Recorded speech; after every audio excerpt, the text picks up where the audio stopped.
Hoje nós vamos falar sobre gestação de risco, abordando não apenas aqueles fatores que já são conhecidos, mas também a influência dessa pandemia, da Covid-19, nessa questão da gestação. E quem vai nos ajudar a aprender sobre o assunto é a ginecologista e obstetra, a doutora Anne Andrade. Doutora Anne, obrigado, viu, por aceitar o nosso convite, uma ótima tarde. É uma alegria recebê-la aqui no Consulta ao Doutor. Obrigada a você, Zeca, pelo convite. É uma honra estar aqui de novo. Muito bom, nós vamos conversar bastante. Daqui a pouquinho eu vou chamar a sua participação também para nos ajudar nesse bate-papo. Mas antes, doutora Ana, vamos até para quem nos assiste, tentar identificar aquilo que a gente está falando. É óbvio que são muitos fatores que vão influenciar, nós vamos tentar abordar a maioria deles, todos, se possível. Mas o que é uma gestação de risco? O que é considerada uma gestação de risco? Tem uma classificação, uma definição? Bom, gestação de risco é toda mulher que já tem uma doença de base, quando engravida, como pressão alta, diabetes, ou desenvolve algum problema de saúde durante a gestação, como a pré-eclâmpsia, a diabetes gestacional, uma restrição de crescimento. Isso tudo é considerado fatores de risco para a gestação. Então, além... para a gente poder entender aqui, a gravidez pode começar... De forma habitual. Isso, habitual, boa, Isso. Pronto, esse é o termo, de forma habitual, e no decorrer ela se transformar numa gestação de risco? Sim, com certeza. Por isso que é importante fazer o pré-natal de forma correta. Boa, era exatamente isso que eu ia falar. Isso aumenta a importância do pré-natal, que já é um assunto bem falado, a gente vai conversar sobre isso também. Doutora, algumas pessoas, então, já começam a gravidez de risco. Tem uma classificação para esse risco? Alto risco, risco médio, risco baixo ou não? Gravidez de risco é de risco? Gravidez de risco é de risco. O que a gente sabe que tem fatores que fazem piorar o prognóstico da paciente, mas uma vez de risco, é de risco e ela vai ser acompanhada da mesma forma. Tá. Normalmente essa orientação, ela já é passada para a mulher. Por exemplo, você citou que ela às vezes já tem uma doença pré-existente, então a ginecologista que acompanha já vai falar, olha, você pode engravidar, mas vai ter uma gravidez de risco. Normalmente já existe essa orientação, até para que, não sei, de repente alguns cuidados já sejam tomados nesse planejamento, vamos dizer assim? Com certeza.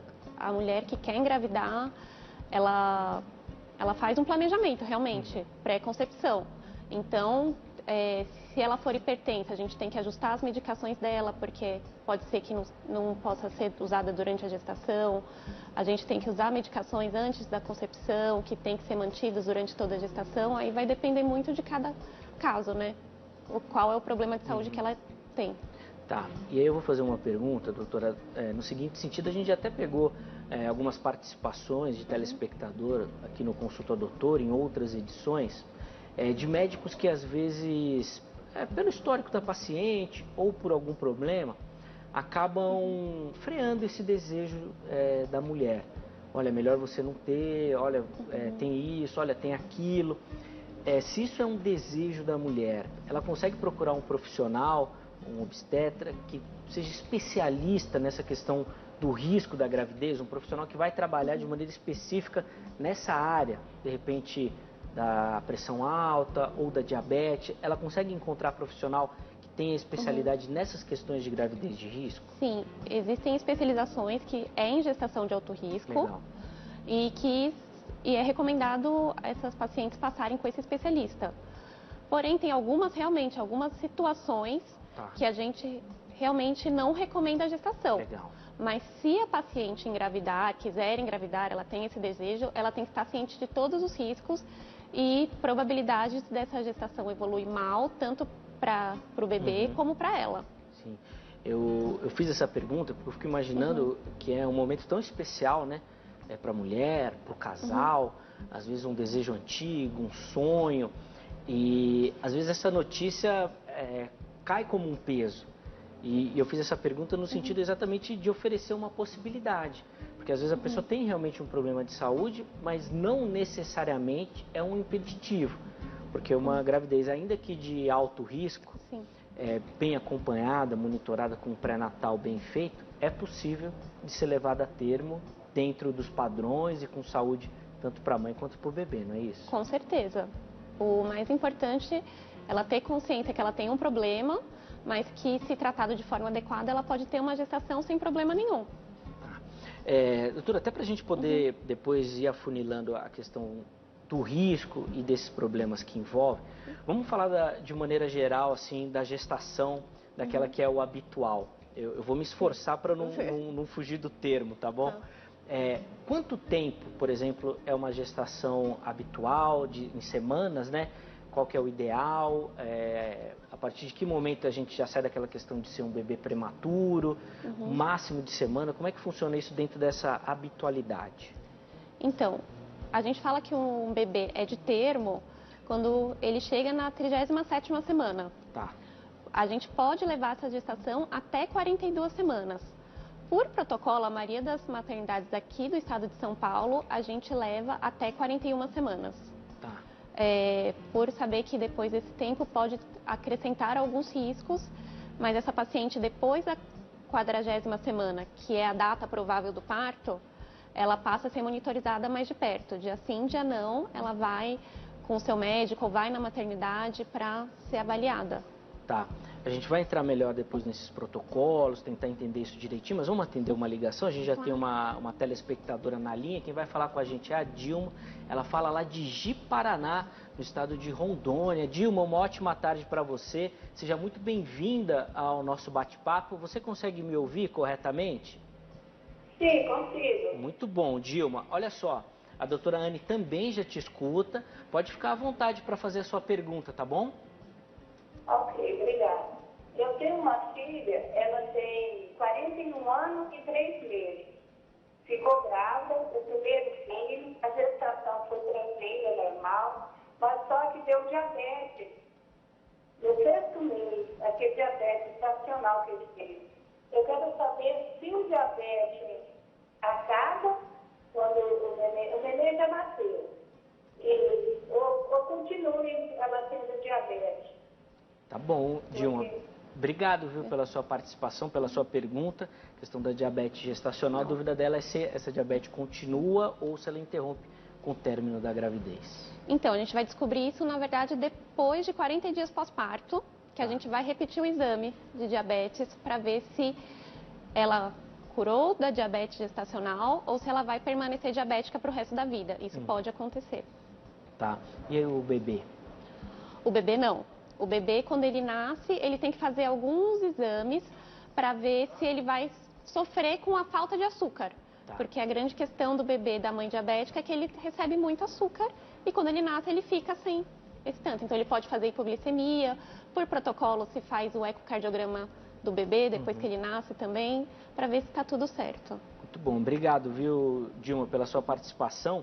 Antes da gente voltar naquela questão do protocolo da gestação habitual, deixa eu levantar uma bola aqui na pergunta dela, que ela falou da filha de 41 anos. A gente tem uma idade habitual também, doutora, para gravidez, assim, ideal? Qual que é? Tem. A gente fala que a gestação ela pode acontecer em qualquer momento. Certo. Mas a partir dos 35 anos, a qualidade dos óvulos das mulheres começam a cair. Então, as chances do neném ter algum risco de síndrome aumenta.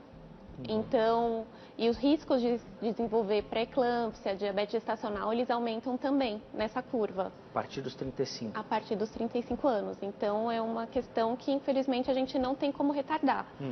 Tem mulheres que vão ter filhos com 40, 38, 41 anos que não vão ter nada.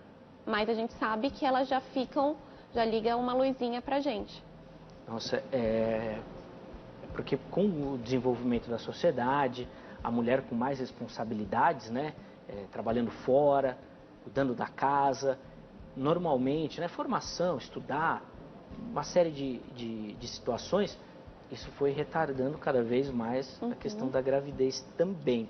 A ciência também evoluiu nesse quesito, desse acompanhamento. A gente acabou de ver um caso aqui, né, 41 anos, o bebê nasceu, tudo bem, já são 6 anos, né, depois dessa idade padrão, vamos dizer assim. Sim, a gente não consegue impedir que as doenças ocorram depois que a paciente engravida, mas a gente consegue fazer um acompanhamento muito melhor. Os métodos diagnósticos de rastreamento estão cada vez mais precoces, então a gente consegue triar essas pacientes melhor, então encaminhar ela para especialistas que vão estar cientes dos problemas, dos riscos e vão poder fazer um pré-natal mais adequado para ela. Para encerrar as observações em cima da pergunta da Dilma, aparece muita mulher, doutora, citando a ideia de engravidar mais tarde, inclusive depois dos 35? Sim, inclusive depois dos 40. Então aí às vezes entra a questão da fertilidade também, né? Se a paciente quer se precaver de algum tipo de risco, de ter um neném com uma síndrome, alguma coisa, às vezes ela pode recorrer ao programa de fertilidade, fazer congelamento de óvulos, para ter a chance de ter um bebê saudável, com certeza, quando ela resolver engravidar. Sim, tem uma série de outros procedimentos também. De novo, Dilma, obrigado, viu, pela sua participação, pela sua pergunta. Doutora, a gente falava daquela questão dos protocolos, da gravidez habitual, 40 semanas, né, como um tempo ideal, e a partir disso já um acompanhamento mais próximo. Que acompanhamento é esse? É um acompanhamento específico do bebê, da mãe? Como é que funciona isso? Bom, a gente falando de risco habitual, né? Isso. Depois que a gente entra no nono mês, as consultas de pré-natal têm que ser mais frequentes, porque a gente começa a monitorizar o bebê mais de perto. Então, através do exame que chama cardiotocografia, semanal, para a gente avaliar a vitalidade dele. Através do exame de ultrassom, para ver se o perfil dele está bom. Então, se ele está fazendo movimentos respiratórios, está se mexendo da forma que a gente espera, se está correndo tudo bem. Estando tudo tranquilo, a gente consegue levar até ela entrar em trabalho de parto. Muito bom. Outra questão que sempre o pessoal comenta é a questão do peso do bebê. Ah, nasceu magrinho, nasceu gordinho.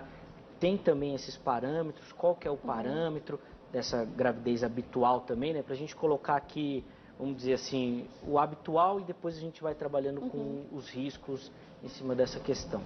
Bom, a gente sempre trabalha com uma curva de percentil. Certo. Baseada na população brasileira. Então, a gente fala que o bebê ele tem que ficar entre o percentil 10 e o percentil 90. Se ele ficar abaixo disso ou acima disso, já é considerado de risco. Então, a gente sempre vai acompanhando e, conforme a idade gestacional, a gente vai colocando na curva para ver onde ela se encontra. Muito bom. Doutora, normalmente, numa situação bem planejada, né, a família está estruturada, vamos ter um filho agora, tudo bem, está no momento certo. Normalmente, alguns casais começam com a escolha da maternidade. E aí vão lá séries de detalhes, aquilo que é oferecido e tudo mais. Quando a gente está falando de uma gravidez de risco, eu imagino, né, e aí numa observação completamente leiga, que alguns detalhes precisam aparecer nessa observação, que normalmente não é feito. Às vezes até porque nem sabe que é de risco, né? Tem diferença, dependendo do risco que é envolvido na questão do parto e da gravidez? Sim, uma gestação de risco a gente sempre recomenda que tenha uma UTI para a mãe e uma UTI para o bebê também. Tá. A gente nunca sabe quando que vai precisar. O ideal seria que todas as maternidades tivessem isso disponível, porque a gente sabe que não é verdade.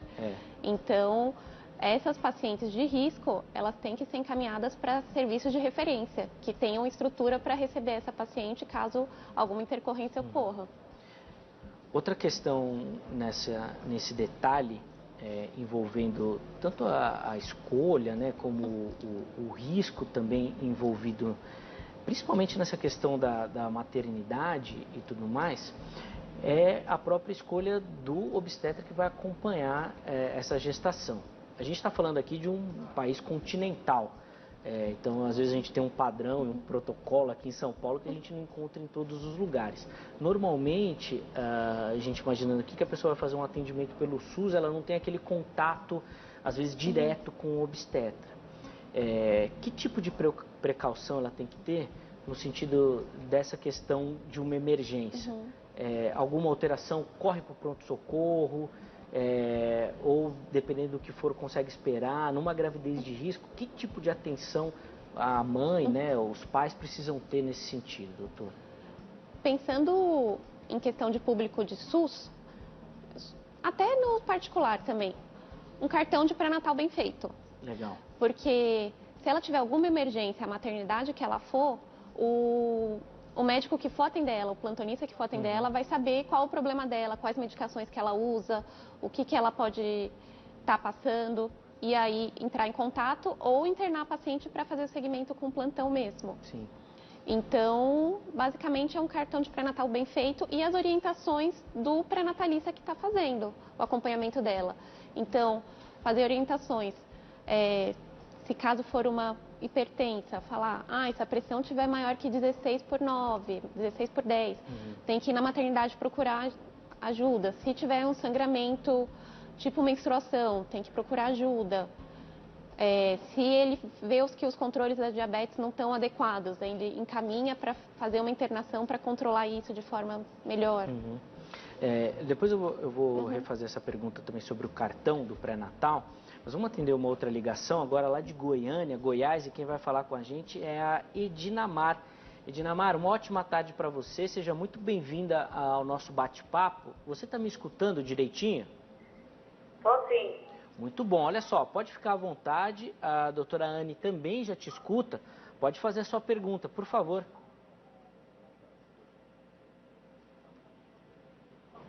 Tá. Doutora, eu tenho 43 anos e eu nunca tive diabetes antes. Aí agora eu pareci com uma diabetes, mas foi bem antes de engravidar. E meus pais foram todos cesariana. E agora, nessa gravidez, for fazer cesariana, se não der normal de novo, eu vou ter problema na cicatrização? Conseguiu entender, Não. doutora? Edinamar, vou pedir para você... Tá, pronto. Ela tem diabetes e quer saber da cicatrização. Boa. Obrigado, Edinamar, pela sua pergunta. Ela tem 43 anos, está grávida e quer saber da cicatrização se ela for fazer outra cesariana. Parece que ela já fez, né? E se não for normal nesse caso, se ela vai ter problema de cicatrização. Bom, depende a princípio de como a diabetes dela tá, se ela tá controlada, se ela não tá, e do próprio estado dela de cicatrização, que cada paciente tem um processo de cicatrização peculiar, né?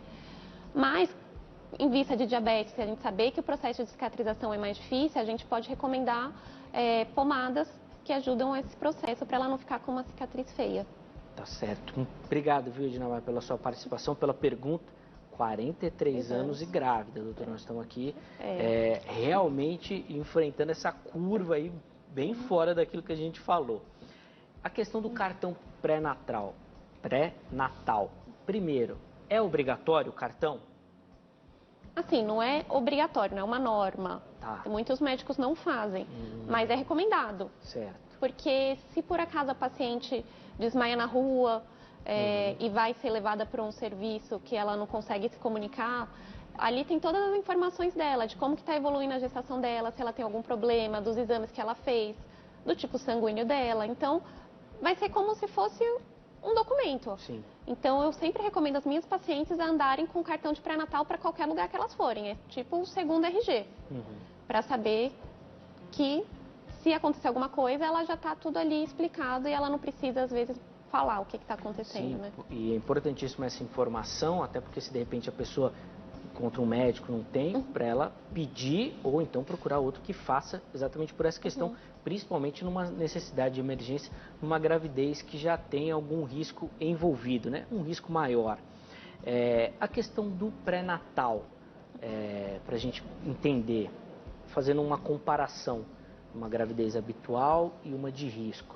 Frequência, como é que funciona? Eu imagino que isso vai depender de caso para caso também, né? Mas para a gente ter um parâmetro mais ou menos, doutora. Dependendo realmente de cada situação, ela pode ter um acompanhamento mais frequente, normalmente assim, às vezes a cada semanal, quinzenal, ou mensal mesmo, pode ser igual do risco habitual, vai depender muito de como ela estiver evoluindo e qual que é o problema que ela tem, né?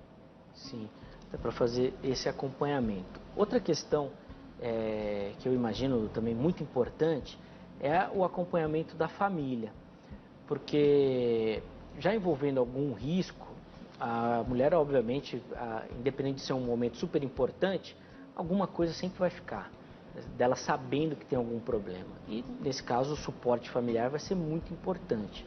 Mas a gente sabe que família nem sempre tem todo esse apoio, né? Sempre tem aquela tia que fala, eu conheço alguém que teve isso daí e não terminou muito bem. Ah, minha vizinha, sempre tem essa história. Como é que funciona essa questão até dessa divulgação no círculo familiar? Imaginando que, por exemplo, o marido acompanha as consultas e ele precisa, né, saber tudo o que está acontecendo, né? A gente parte desse princípio. Mas, de repente, a mãe, a sogra, de repente, na questão da diabetes, a sogra sempre chega com um docinho. Como é que funciona essa questão na família? Assim, eu acho que geralmente é o casal que vai, né? Então, a gente tem que deixar bem claro para ela o problema. Explicar o problema e se a família tem alguma dúvida, que eles tragam essa dúvida, porque para ela não ficar com aquela ideia na cabeça e ficar fermentando aquilo e até que um dia ela ficar enlouquece com tanta informação. Sim. Então ela tem que trazer as dúvidas dela para a gente conseguir orientar e ela tem que confiar no profissional dela. Legal. Então assim, ouvir o que o vizinho falou ou o que o Google falou nem sempre é a melhor opção. Então você tem que confiar no profissional que você escolheu e seguir as orientações dele. Essa questão é importantíssima, né? Porque hoje a gente tem um acesso à informação muito rápido e muito fácil, o que nem sempre é muito bom, né? Você citou a questão do Google aí, na maioria das vezes acaba sendo um problema colocando minhoca em lugar que não tem, ou problema onde não existe, ou um problema que é controlado, né? Exato, porque se você jogar gravidez no Google, você pode achar de tudo. De tudo. Sim. Consigo imaginar a dificuldade que é para o profissional para depois desfazer todas essas questões. A questão do parto, doutora, eu falei da maternidade, da escolha da maternidade, e acabei não fazendo essa pergunta na hora, vou fazer agora. Porque cada mulher tem um desejo, né? A gente ouviu aqui da Edinamar, por exemplo, que ela falou, se não for normal, eu vou ter que fazer outra cesariana. Eu imagino que ela tenha esse desejo. Na gravidez de risco, ainda tem essa questão do desejo ou aí cabe ao médico já fazer uma orientação pela dificuldade, pelo risco envolvido? Aí vai depender de cada caso, né? Tem gestações de riscos que podem evoluir tranquilamente para um parto normal, se a paciente desejar. E, infelizmente, em alguns casos, a gente tem que acabar optando pela cesariana mesmo, que é o melhor tanto para a mãe como para o bebê. Certo. Às vezes a indicação da cesariana é uma indicação pelo bebê, às vezes a indicação é pela mãe, então não tem muito como falar. Mas é possível uma gestação de alto risco bem acompanhada, bem controlada, ter um parto normal. Sim, porque isso envolve uma série de questões, né, psicológicas para a mãe que são importantíssimas, né? Às vezes ela já tem esse desejo, chega na hora não dá, sempre muitas questões envolvidas, principalmente com a cabeça. A gente vai precisar fazer o nosso primeiro intervalo aqui no bate-papo, mas ainda tem muita conversa, tem muito aprendizado. Nós vamos falar melhor sobre essa questão da diabetes, da hipertensão, da Covid-19, como isso funciona, como é que modifica essa questão também, tá bom? E eu aguardo a sua participação, tá? Pelo telefone, código 11 3337 5886 ou lá pelo meu perfil no Instagram, @zeca_pereira. Aproveita o intervalo agora, elabora a sua dúvida e manda pra gente, tá bom? Não deixa pro final do programa, senão não dá tempo de responder. O intervalo é rápido, consulta ao doutor vai, mas daqui a pouquinho nós já estaremos de volta. Doutora Anne, vamos falar de uma outra questão que normalmente as mulheres trabalham muito e elas querem levar o trabalho, né, ao máximo durante a gravidez, para pegar a licença maternidade e curtir mais tempo com o bebê lá. Nessas gravidez que a gente está falando, nessas gestações de risco, como é que funciona essa questão? Dá para também num acompanhamento poder trabalhar bastante até o final? Dependendo do caso, precisa sair antes de um acompanhamento mais próximo? Como é que fica essa questão profissional numa gestação de risco? Bom, também vai depender cada caso, né? Se a gestação estiver evoluindo bem, ela pode trabalhar normalmente e ir até o final. Caso alguma coisa não esteja indo bem, aí a gente realmente afasta a paciente. Ela não entra em licença maternidade, né? Legal. Mas ela deve cair na caixa ou fazer um acordo com a empresa, se não for o caso, para poder levar a gestação internada ou em repouso em casa. Sim, eu imagino a importância dessa questão até para uma dinâmica psicológica mesmo, né? Para poder arejar a mente com o trabalho, se manter ocupada em atividade, para que essa dificuldade que ela já vem enfrentando não fique o tempo inteiro na mente, né? Tem gestantes que ficam praticamente a gestação inteira internadas. Então, é mais um motivo para o hospital poder oferecer um tratamento psicológico, né? Sim. Um apoio para essa paciente realmente não ficar depressiva ou ficar angustiada, achando que toda hora vai acontecer alguma coisa pior por conta da situação dela. Então, o apoio psicológico profissional é muito bom nessas horas também. É fundamental. Dependendo do que a paciente já apresenta, né, do que a mulher já tem antes da gravidez, é possível também ter um planejamento desses detalhes, do tipo, olha, uma gravidez no seu caso pode gerar um afastamento antes, pode um acompanhamento, tem como ter essa previsão também, até para já deixar a mulher ciente disso? Dependendo de situações, sim. Às vezes uma hipertensa que já estava programando, mas não controlou bem a pressão com a nova medicação ou aumentou mais durante a gestação, ela vai precisar ser internada para ajustar isso, mas aí a gente vai avisando. Olha, tipo, a previsão pode ser assim, assim, tipo, você vai ter que ficar tantos dias afastada, vai poder voltar ou não. Aí isso vai sendo conversado em cada consulta, em cada acompanhamento com a paciente para saber como é que ela vai evoluir. Sim. Mas ela tem que sempre estar ciente que sempre que se alguma coisa sair fora do script, ela vai poder ser afastada. Vai ter essa necessidade também. Vamos entrar em alguns detalhes mais específicos agora dessas questões de risco, doutora Anny. Eu quero começar com aquele que é o assunto do momento, que gerou essa grande pandemia da Covid-19. Na maioria dos estados, a gente já está passando por um momento, não pós-pandemia, mas os casos já vêm diminuindo. Mas até onde eu imagino, eu não sou especialista de novo, né? Esse vírus não vai sumir, ele vai ficar aí. Ele vai virar um fator de risco para a gestação também. A gestante vai precisar de cuidados redobrados nessa questão. O que a gente já sabe sobre a Covid-19 e a gestação? Bom, o Ministério da Saúde classificou as gestantes como grupo de risco, né? Não pela doença em si, que a gente viu pelos estudos que tem até agora, que ela se comporta como uma gestante de risco habitual, ela se comporta da mesma forma do que uma pessoa não gestante. Certo. Mas a gente sabe que a gestação ela leva a uma série de alterações imunológicas. Então a paciente, a gestante, ela já fica mais imunodeprimida.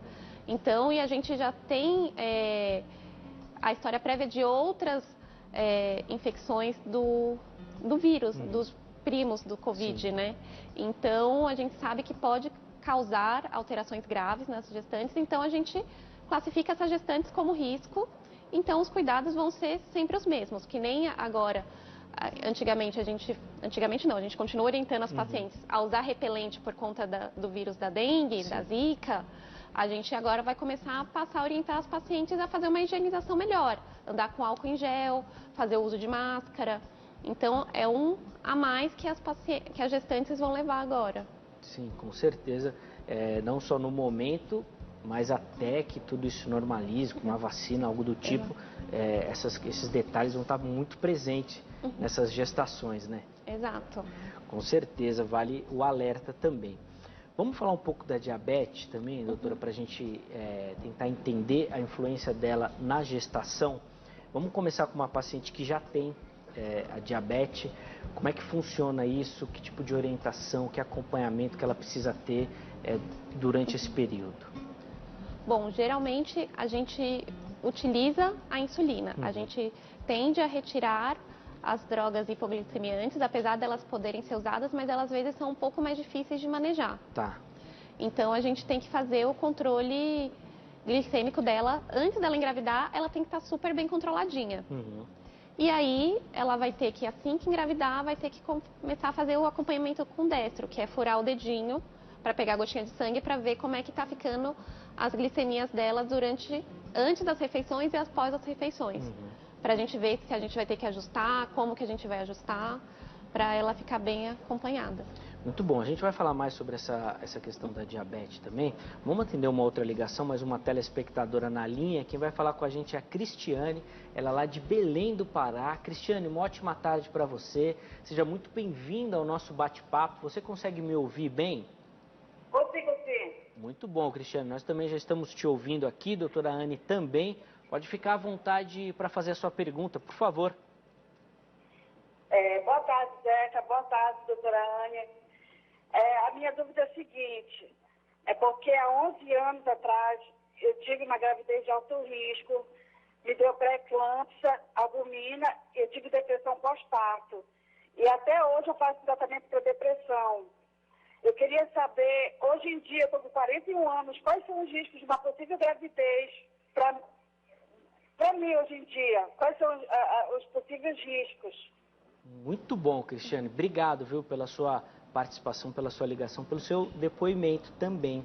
E aí, doutora Ana, o que a gente pode comentar para a Cristiane? Então, ela teve pré-eclâmpsia. Isso. E depressão pós-parto, né? Ela, pelo que ela citou, ela faz o tratamento até hoje, inclusive, da depressão. Ela não entrou nos detalhes do tratamento, se com remédio e tudo mais, mas 41 anos hoje, ela quer saber os riscos envolvidos aí na gravidez. Assim, como ela teve pré-eclâmpsia na gestação anterior, então a gente já começa, se ela engravidar novamente, a fazer a profilaxia para ela não desenvolver novamente. Então, hoje em dia, a gente faz o uso do AS. Lá no comecinho da gestação, para quando chegar o momento que a pré-eclâmpsia começa a surgir, que é depois da 20ª semana, ela já está protegida. Certo. Então, a gente faz esse tipo de acompanhamento com ela. E faz o exame de ultrassons, o rastreio de primeiro trimestre também, para ver como é que estão no ultrassom as artérias uterinas dela, porque a gente já sabe que a pré-eclâmpsia é causada por uma placentação inadequada. Então, através do exame que a gente vai poder saber como é que vai evoluir isso. Predizer, né? Sim, claro. A gente sempre fala isso e vai reforçar agora, todas as orientações que são dadas aqui, ela de maneira nenhuma substitui a sua consulta, com o seu ginecologista, com o seu obstetra, esse acompanhamento médico que você tem. A gente vai falando aqui em cima de alguns detalhes que são dados, a gente não tem o caso realmente em mãos, mas a gente agradece a participação e espera que essa orientação possa ser realmente esse passo para você procurar esse acompanhamento de maneira mais detalhada para o seu caso, tá bom, Cristiane? Obrigado, viu? Na questão dela, doutora, inclusive, saber o que já aconteceu já é um fator que já ajuda nesse risco, né? Sim, que aí nesse caso ela tem 2 fatores de risco. Ela já tem a história anterior de pré-eclâmpsia e tem a idade. A gente não sabe se tem mais alguma outra coisa, então a gente já começa a direcionar ela bem para um caminho, né? Sim. E em relação à depressão pós-parto, aí realmente é tratamento terapêutico, às vezes medicamentoso, com equipe multidisciplinar, para ver as questões que estão acontecendo. Isso aí, realmente, às vezes, infelizmente, a depressão é um tratamento que, às vezes, tem que durar por alguns anos. Sim, exatamente. E inclusive, com o desejo, né, de uma nova gravidez, é sempre algo que volta. Eu imagino que vai ficar mais constante ainda esse tratamento pelo período ainda. Com certeza. Vamos voltar na questão da diabetes, doutora, porque daí envolve também uma questão muito relacionada à alimentação. Se a mãe já tem a diabetes, normalmente ela já tem um controle. Mas se ela desenvolve no meio da gravidez, durante a gravidez, ela vai precisar se resguardar de algumas coisas que talvez ela não tinha esse costume. Como é que funciona isso, desenvolvendo durante a gravidez? Bom, então a gente vai descobrir a diabetes gestacional entre 24 e 28 semanas, que é quando a gente faz aquele teste da curva glicêmica, que as pacientes não gostam, que é de tomar o liquidozinho doce. Sim. Então, a partir daí, a gente vai orientar ela. Na consulta, a gente vai fazer umas recomendações geral. Então, diminuir carboidrato, então, orientar de forma geral, assim, durante cada refeição, escolher um tipo de carboidrato. Então, vai ser ou arroz, ou macarrão, ou a batata, nunca mais de um grupo de carboidrato junto. E aí a gente orienta elas procurarem encaminhar para uma nutricionista para fazer um cardápio que ela consiga cumprir, né? Vai ter que fazer mudanças, vai ter que tirar o açúcar de muitas coisas, recomendações para realmente tentar enxugar essa parte. E aí, doutora, a gente entra numa questão muito delicada que envolve sempre aquela história do desejo da grávida. Ai, fica com aquela vontade, aquela questão. Como é que funciona isso? Isso realmente existe ou é mais uma questão psicológica mesmo? Então, cientificamente falando, é um mito. Mas a gente vê que muitas pacientes realmente, elas desenvolvem, o nosso paladar muda durante a gestação. Sim. Então ela acaba adquirindo gostos que antes ela não tinha. Então muita gente interpreta isso como desejo, mas não é só uma alteração de paladar mesmo. E as pacientes, elas têm que estar cientes que o que elas ingerem vai influenciar no paladar do bebê no futuro. Então desde as 16 semanas, tudo que ela come, o bebê está sentindo aquele gosto. Então é aquilo que ela vai levar. Então as escolhas que ela tem que fazer, por mais que o paladar dela mude, tem que ser saudáveis, escolhas saudáveis para ela e para o bebê. Com certeza. É sempre muito difícil, principalmente para quem está em volta, né? Sempre leva alguma coisinha, sempre traz algo. Tem que ficar bem atento. Quando a gente fala dessa questão de alimentação, de dieta, de regular a alimentação, a gente logo pensa na obesidade. A obesidade entra como um fator de risco também na gestação? Entra, com certeza. A obesidade, ela desencadeia diversos outros problemas. E a obesidade por si só também já é um fator de risco para a gestante. Então, para essas pacientes, nessa sim, a dieta é mais apertada mesmo. E normalmente, doutora, funciona uma dieta pré-gravidez, imaginando de novo naquele mundo ideal, de um planejamento. Dependendo do caso, é necessário que a mulher já emagreça antes de engravidar, já tenha regulado essa questão do peso anteriormente? Com certeza, até porque a obesidade é um fator de infertilidade, né? Tá. Então, a gente sempre recomenda a paciente ter um peso adequado no IMC certinho para ela ter uma gestação sem problemas. A gente sabe que no mundo ideal, no mundo real, nem sempre acontece, né? Então, quando as pacientes obesas, elas engravidam, a gente faz algumas recomendações para elas, né? Sim, com certeza. E essa questão da alimentação é um detalhe importantíssimo. A gente está falando aqui da gravidez, mas faz parte do tripé para praticamente tudo, né? Principalmente de prevenção.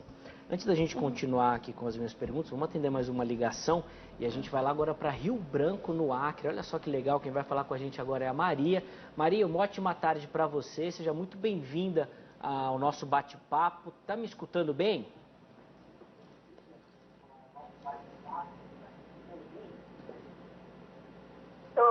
Muito bom, Maria. Olha só, deixa eu te fazer um pedido. Pode abaixar o volume da sua televisão, tá bom? Aí a gente conversa direto pelo telefone, que daí vai diminuir esse intervalo entre a minha fala e a sua resposta. Depois que você fizer a sua pergunta, aí você pode aumentar o volume da televisão para ouvir o comentário da doutora Anne, tá certo? Tá certo. Muito bom, Maria. Olha só, a doutora já te escuta, pode ficar à vontade para fazer a sua pergunta, por favor. O princípio é o seguinte, é porque eu sou uma pessoa deficiente, eu sou cadeirante, eu tive uma gravidez, a minha filha já tem 21 anos, e como eu sou cadeirante, já tenho 45 anos, eu queria saber como é que significa os riscos de tudo isso, porque o meu maior sonho é sair grávida, sabe? Maria, eu só não entendi, você está grávida de novo ou você tem o desejo de engravidar novamente? Tenho o desejo de engravidar novamente. Pronto, tá bom, Maria. Obrigado, viu, pela sua participação, pela sua pergunta. 45 anos, já tem uma filha com 21, quer engravidar novamente. Ela tem essa questão de ser cadeirante. Ser cadeirante não é o grande problema dela. O problema dela realmente é a idade. Então, ela tem que realmente ver como é que tá a reserva dela. Sim. Então, ir no ginecologista dela, fazer os exames e, se não for possível, se ela já tiver com uma reserva baixa, não conseguir engravidar espontaneamente, aí partir para os tratamentos de infertilidade. Muito bom, Maria. Obrigado, viu, pela sua participação. E olha, doutora, eu sei que os números que você passou é de um protocolo, é tudo científico, mas o negócio tá, nós estamos aqui, ó, 41, 43, 45. As mulheres realmente estão muito animadas para ter filho aí. E olha, eu fico bem feliz, viu, com isso. Assim, tá mostrando realmente esse interesse e é super, e mostra como o nosso bate-papo é importante e atual também, principalmente para todo esse público que tem essa vontade. A gente estava falando da questão da alimentação, da importância, principalmente para aquela paciente que já tem obesidade. E a gente falou que isso é importante quando é daquele planejamento, o mundo ideal, tudo certinho, a pessoa está se programando. E aí eu vou emendar uma pergunta para você, doutora, que a sua experiência vai ser fácil. Existe realmente aqueles casos onde a mulher está grávida e não sabe e só vai descobrir depois de algum tempo? Existe. Existe. É mais comum do que a gente pensa. Às vezes pode ser porque ela saiu de uma gestação, então ela acabou de ter um neném, não estava menstruando e aí ela achou que só estava engordando e não estava sentindo nada. Pode ter, em raras exceções, exames que não detectam. Eu já vi acontecer isso uma vez. Caramba. Fazer 3 betas-HCGs e os 3 vieres negativos. Já vi acontecer. Mas é o raro do raro do raro. E tem pacientes que realmente, por às vezes estar acima do peso, não notar as mudanças. Então não sentir a movimentação. Que a movimentação ela acontece a partir de 16, 20 semanas. Então realmente acaba não sentindo. E tem aquelas pacientes que negam, fazem um bloqueio da coisa e esquecem, deletam aquilo da mente. Caramba, e aí eu imagino que quando a gente está falando assim de uma gestação de risco, descobrir com 20 semanas já são 4 meses, né? Já passou metade da gestação de um acompanhamento mais rigoroso. Como é que funciona isso? Como é que vai ser para a médica? Como é que vai ser para a paciente essa situação? Como é que funciona isso? Aí já começa um monte de fatores. A gente não consegue fazer uma datação de forma adequada, porque o ultrassom já é tardio, né? Muitas vezes elas não sabem a data da última menstruação, então às vezes a gente pode ter uma diferença de até 2 semanas para mais, 2 semanas para menos, e isso lá na hora do parto pode acabar influenciando.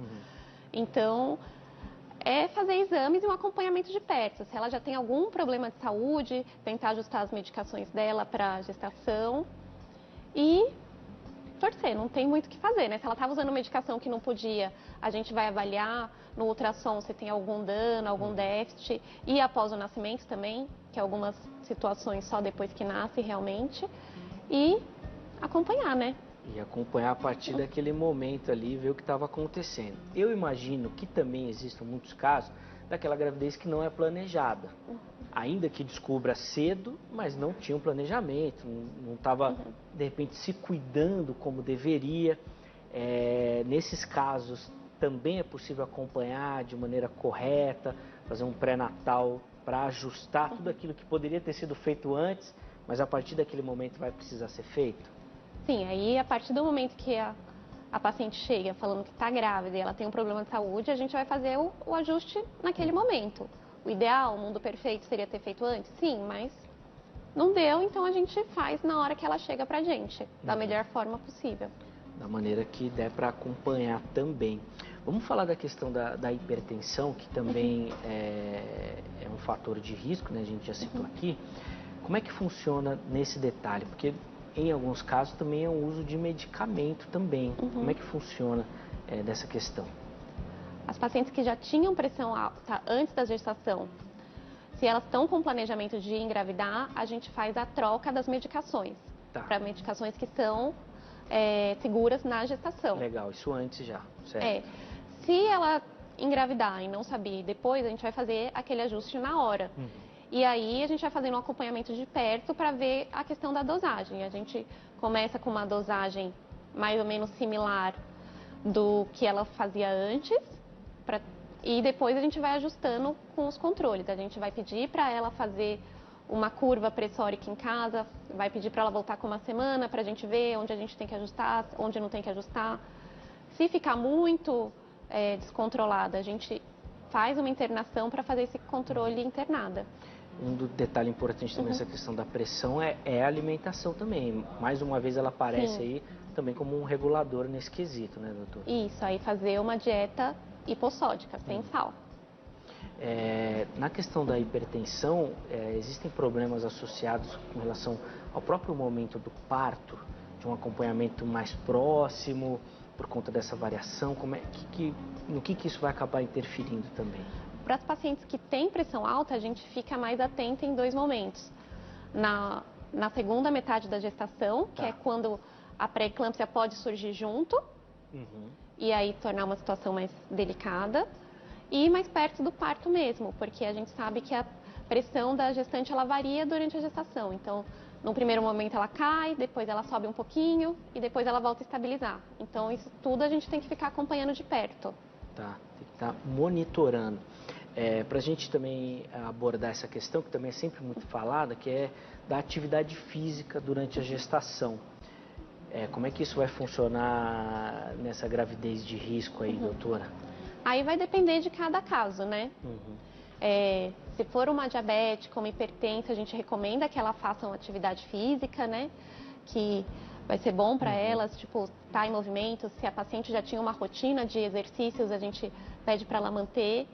Agora, em situações como uma placenta baixa, uma placenta prévia, sangramento ou algum outro fator que o médico contraindique, aí a gente restringe. Aí vai ser cada caso de novo. Sim. Tem situações que pode, tem situações que a gente não recomenda.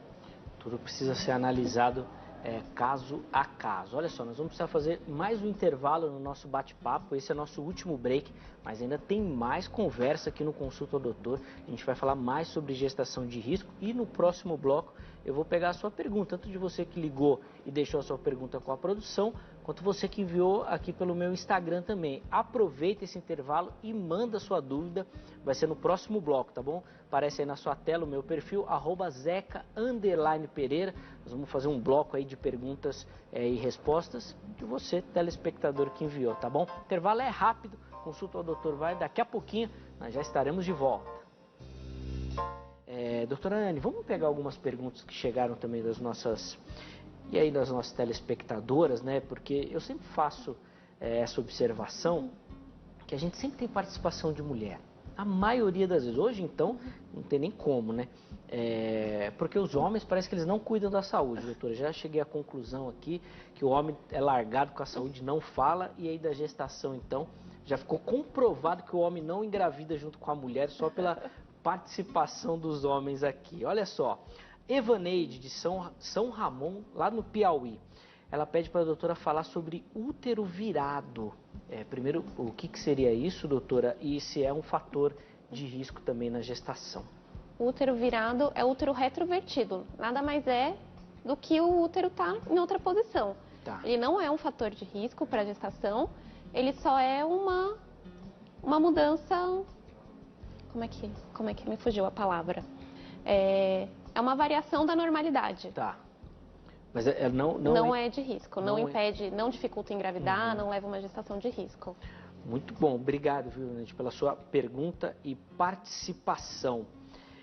Fernanda, Vitória da Conquista, lá na Bahia, ela fala o seguinte: quem tem mioma na parte externa do útero tem chance de ter uma gestação normal? E ela diz aqui que ela pretende engravidar no ano que vem. Muito bom, Fernanda, já está se preparando. Questão do mioma. Ela falou que ela até colocou aqui que ela tem 2, de 7 centímetros mais ou menos. É um problema? Gera uma gestação de risco? Assim, é um mioma grande, né? Ele está fora do útero, então ele seria como se fosse uma verruguinha no útero. Tá. Se for realmente isso, ele não provoca nenhum acometimento, ele não impede a evolução da gestação de ocorrer naturalmente, mas esse mioma ele pode crescer e incomodar ela e se por acaso for uma cesárea, tem um risco maior de sangramento. Então, miomas grandes como o dela, a gente às vezes recomenda tirar antes da gestação. Entendi. Na parte interna teria mais problema? Sim, porque aí ele poderia distorcer a cavidade ali do útero onde o bebê vai crescer. Tá. Essa questão do mioma, ela interfere também nessa questão da própria engravidar, realmente?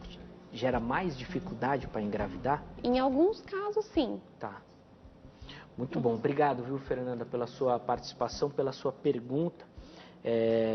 A Aparecida, primeiro ela elogia, diz que o programa está maravilhoso, as explicações da doutora, e ela quer saber qual a idade para poder engravidar sem risco. A gente até comentou no início do programa, mas vamos reforçar, né, aquela audiência rotativa, às vezes o pessoal chegou no meio do bate-papo. Qual que é a idade certinha, doutora? Assim, se a gente fosse estabelecer uma idade limite, a gente recomendaria engravidar antes dos 35 anos. Mas isso não quer dizer que ela não vá ter algum problema se ela engravidar com 20, 28. A gente pensa que é uma gestação de risco sem grandes riscos antes dos 35, mas os problemas podem vir em qualquer momento em qualquer idade, né? Sim, sim, sem dúvida.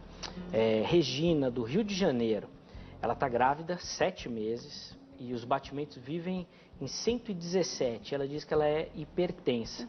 Ela fala que ela faz uso de um medicamento e ela quer saber se é normal o batimento, se ela precisa ir ao médico com mais frequência por conta do tempo da gestação também, doutora. O batimento do bebê, né?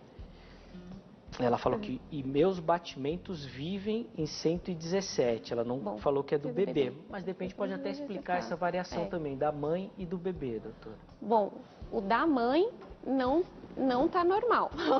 Tem que ser abaixo dos 100 batimentos por minuto. O do bebê, a gente fica tranquilo, que o bebê, a variação é entre 110 a 160. Então, se ela for dela, os batimentos, aí recomenda procurar o médico ou o pronto atendimento. Muito bom, daqui a pouquinho a gente vai retomar esse bate-papo sobre gestação de risco, mas vamos retomar o nosso bate-papo com a doutora Anne. Doutora, eu separei mais uma pergunta que chegou aqui pelo nosso Instagram. A gente já conversou sobre essa questão da depressão pós-parto. E a pergunta que chega é o seguinte: tive depressão pós-parto mais de uma gravidez que ela teve. E ela quer saber se ela engravidar novamente, ela vai sofrer com a depressão? Eu sei que de repente é até difícil a gente falar se vai ou se não vai, depende muito de cada pessoa. Mas se ela já teve, seria interessante ela já começar um tratamento anterior para essa questão psicológica também? Bom, a gente sabe que quem teve depressão pós-parto, a chance de recorrência, ela sempre acontece. Então, a gente sempre orienta as pacientes começarem a fazer uma psicoterapia e após o nascimento a gente começar a observar essa paciente. Se durante a gestação ela já tem um quadro depressivo, a gente já começa a medicação. Se não, a gente segura, faz só a terapia mesmo e aí depois do parto a gente vai ver como que ela vai se comportar. Porque às vezes ela só pode ter um baby blues ou se não, realmente desenvolver de novo uma depressão. E é interessante, né, doutora Ana, porque a gente entra em mais um caso daquele histórico que a paciente já tem e que ela já pode começar um tratamento já nesse planejamento. Se ela quer ter uma gravidez, se ela pretende novamente, ela tem muitas armas para enfrentar esse problema já numa prevenção anterior, né? Não, com certeza. Se ela já teve numa gestação anterior, ela já consegue se programar para enfrentar aquele problema que talvez possa vir de novo. Então a gente já fica mais alerta com ela também. Logo depois do parto, a gente às vezes pede para depois do parto ela vir mais cedo para ela contar como é que está sendo, como é que ela está se sentindo e ter uma rede de apoio sempre presente, né? Sim, com certeza. Vamos aproveitar, doutora, a segunda pergunta e participação que chega sobre essa questão de depressão. A gente sabe que o Brasil sofre muito com essa questão, principalmente relacionada a transtornos de ansiedade. Todo profissional que passa aqui fala muito sobre isso, de que o brasileiro é um povo ansioso. Como é que esses transtornos interferem nessa questão da gestação? É mais uma questão antes de engravidar, durante a gestação isso interfere? Como é que essas questões psicológicas afetam a gestação? Bom, se a paciente tem aquele pré-concepção, a gente faz uma investigação de se ela tem história prévia de depressão, porque a gente sabe, mesmo fora da gravidez, se a paciente teve um quadro depressivo, a chance de ela ter durante a gestação ou no pós-parto aumenta em até 40%. Nossa, muito. É muito. Então, a gente sempre tem que estar atenta a esses pacientes. E sempre, durante todo o pré-natal, você conversar como é que ela está se sentindo, como é que ela está em casa, se ela está se preparando, como é que ela porque às vezes ela não está feliz com a gestação, não Sim. porque ela não quer, ela começa a desenvolver aquilo e a gente tem que identificar para já começar uma terapia, às vezes entrar com medicação, às vezes é necessário entrar com um psiquiatra junto, dependendo do grau, para a gente poder fazer o acompanhamento dessa gestante, porque realmente os quadros depressivos, ansiosos, estão aí, todo mundo tem, a gente vê, tipo, adolescentes usando antidepressivos, então a gente realmente, essa é uma questão que tem que fazer parte da primeira consulta, você tentar identificar essas pacientes. E isso também funciona muito naquela questão que a gente comentou durante o nosso bate-papo da confiança da paciente para o obstetra, para o ginecologista, né? Que às vezes é um detalhe que acaba mexendo realmente com a pessoa, ela não gosta muito de falar, mas é importantíssimo ter essa parceria médico-paciente, principalmente nesse momento tão importante, né, da vida da mulher e do casal também, né? Com certeza, às vezes muitas pacientes não falam na frente do marido e marcam consultas sozinhas para poder falar dessas questões, porque ela tem vergonha de falar para o marido. Então, agora com a telemedicina, às vezes até fica mais fácil se ela tiver alguma dificuldade nesse ponto, porque ela consegue uma comunicação mais rápida, né? Do que marcar uma consulta que às vezes pode demorar 2, 3 semanas, né? Sim, com certeza. Inclusive, essa questão da telemedicina, que foi aprovada e regulamentada agora, né, por conta da pandemia, eu já pergunto isso para todo profissional que passa por aqui, principalmente como é que ele vê o uso dessa tecnologia no futuro. Foi aprovado para esse momento, imagino que em algumas discussões vão acontecer para isso, né? Como é que isso entrou no seu dia a dia, no atendimento do consultório? Como é que você vê a utilização dessa ferramenta depois que essa pandemia cessar também, doutora? Em específicos para gestantes, a gente sabe que a consulta presencial, ela é fundamental. Mas para pacientes que às vezes tinham que voltar toda semana só para mostrar um controle pressórico ou mostrar um controle de diabetes, às vezes a gente consegue fazer isso por telemedicina, né? É muito mais cômodo para ela não ter que perder uma tarde, uma manhã dela para ir lá no médico. Então isso acaba ajudando.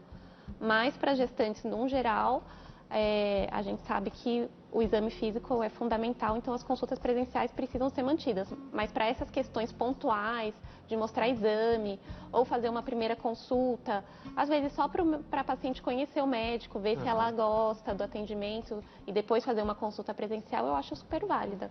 Muito bom.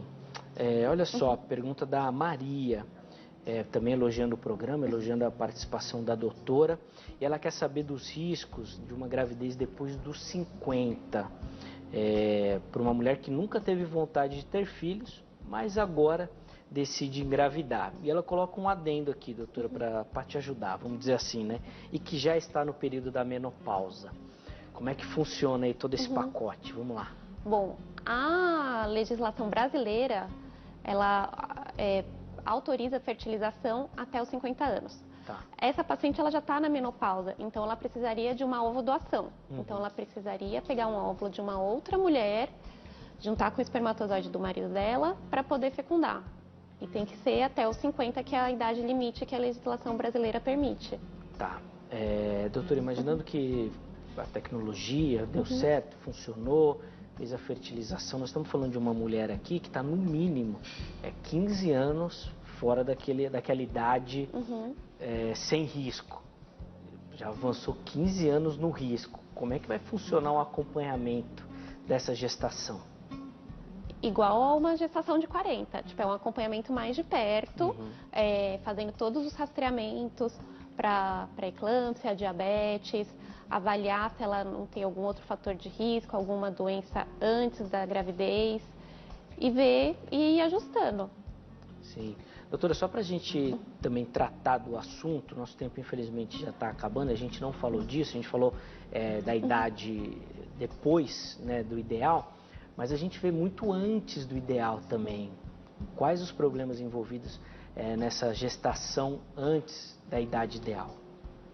Os problemas também aumentam, também tem riscos maiores. Quem é mãe muito jovem na primeira gestação tem maior risco de desenvolver pré-eclâmpsia, maior risco de desenvolver diabetes, maior risco de atonia uterina quando o útero não contrai depois do parto. E E o segmento é o mesmo. Fazer o pré-natal de forma adequada, tem em muitos serviços públicos pré-natais direcionados a adolescentes, né? Então, para tentar adequar a comunicação, né? Porque a gente sabe que é diferente. Tentar trazer os pais para perto, os pais da paciente, né? Já que é uma adolescente, para perto, tentar envolver o pai da criança também, para tentar mostrar para eles a responsabilidade que eles vão ter a partir de agora. E depois do parto, encaminhar para o planejamento familiar, né? Tipo, orientar bastante isso. Com certeza. Olha, vou agradecer aqui a Tânia, que também mandou mensagem elogiando o programa e o tema. Mandar também aqui um abraço para a Sheila, que também mandou mensagem, mandou uma pergunta. Infelizmente, Sheila, a gente não vai ter tempo de responder, tá bom? E outras mensagens que também chegaram, mas o nosso tempo, normalmente, ele passa mais rápido do que a gente imagina, tá bom?